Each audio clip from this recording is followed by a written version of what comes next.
Oh my god, what's that? I don't know. Where is Lenny?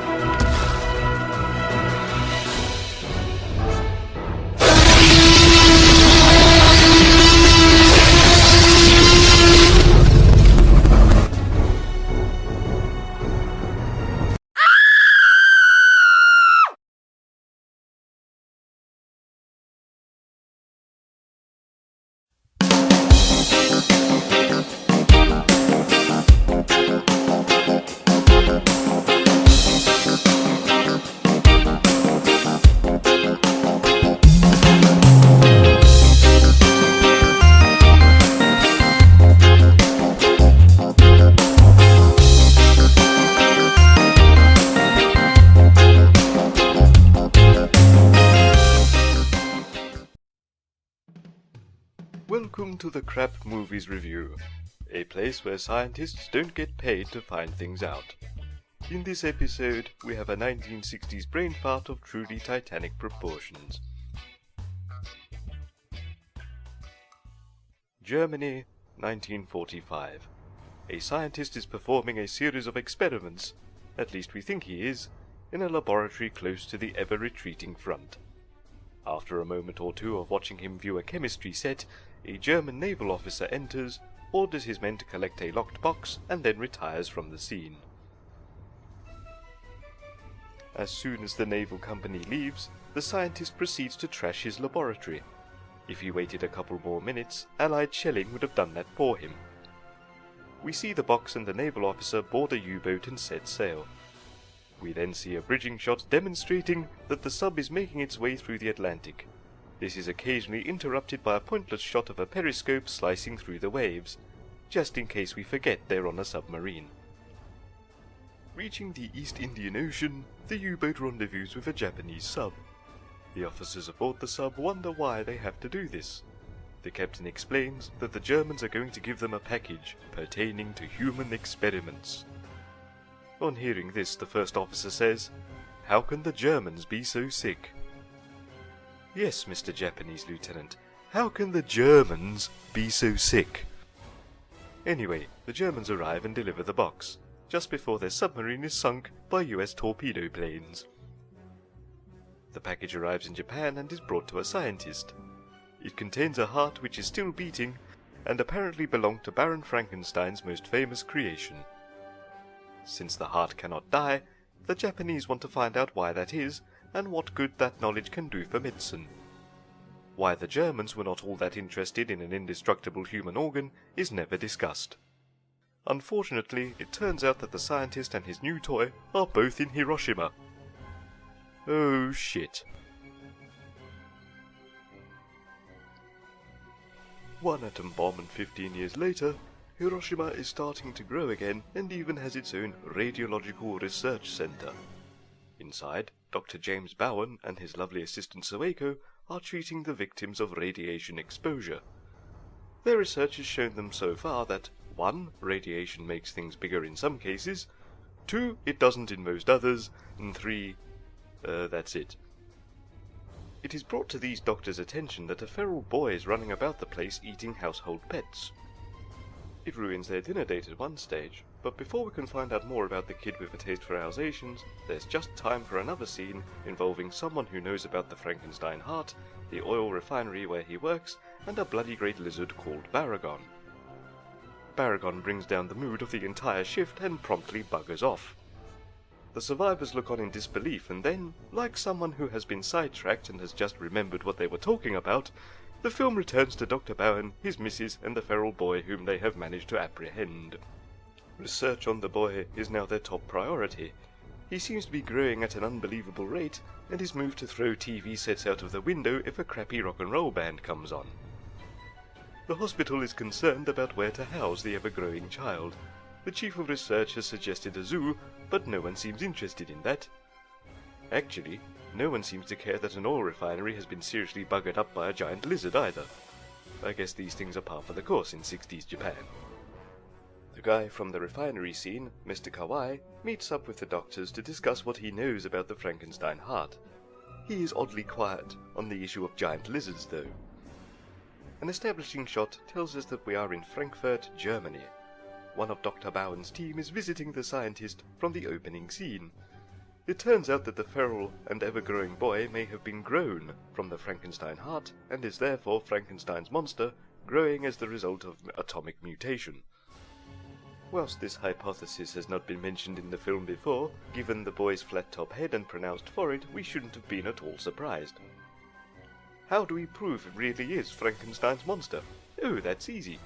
Cut off one of its limbs and see if it grows back. I'm not kidding, that's the suggestion.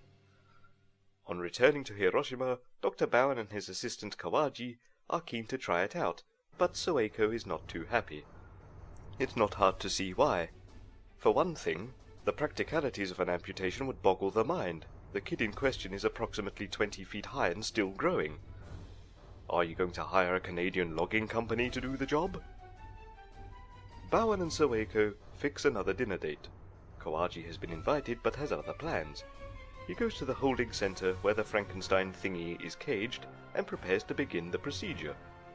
Before he can get started, a film crew arrives with the permission of the facilities director to record the event. The ever-growing Frankenstein monster doesn't react well to the lighting and proceeds to tear the facility apart before escaping into the night. He soon departs to go to the woods and indulge in his newfound hobby of tree throwing. The army don't react well and attempt to pursue him. The scientists are a bit concerned that the army will try to destroy the beast. If only there was some way to give it some much-needed good PR. Luckily, Baragon the giant lizard turns up, uninvited at a country resort, and smashes it up. I think I can see how we can get the public to like Frankenstein now. It's just a shame that the authorities seem to be convinced it was he who caused the resort debacle. At a nearby farming community, Baragon strikes again and eats all the livestock, the greedy sod. The scientists and the authorities are still arguing as to whether or not the giant Frankenstein did this. They manage to track the giant Frankenstein to a disused ammunition dump and engage with grenades and automatic weapons. Frankie doesn't take well to this sort of treatment and makes his escape. Dejected, the scientists return to their office, resigned to the fact that the army will definitely kill Frankenstein now. Just as they lament this fact, Mr. Kawai turns up and admits to seeing Baragon wreck his oil fields. Why couldn't he have said that sooner? The scientists hit the road, trying to find dear old Frankie out in the countryside. Kawaji explains that even if the army kill the monster, perhaps they could get to keep his brain and heart for research. He explains a somewhat flawed plan for detaining the beast using especially designed grenades. As he is impressing Bowen and Soeko with a demonstration, Baragon turns up, presumably to complain about the noise. The three scientists shit themselves and run away. All that is except for Soeko, who trips over and lies still just long enough to risk being eaten by Baragon. This doesn't happen though, because good old Frankie comes to the rescue. A genuinely hilarious fight scene lasting about 12 minutes ensues, involving American wrestling moves and fire breathing, which sets the surrounding forest alight. The fight is brought to an end when, for reasons which are not explored, a fissure in the ground opens up beneath them and they both fall into the earth. The movie ends abruptly.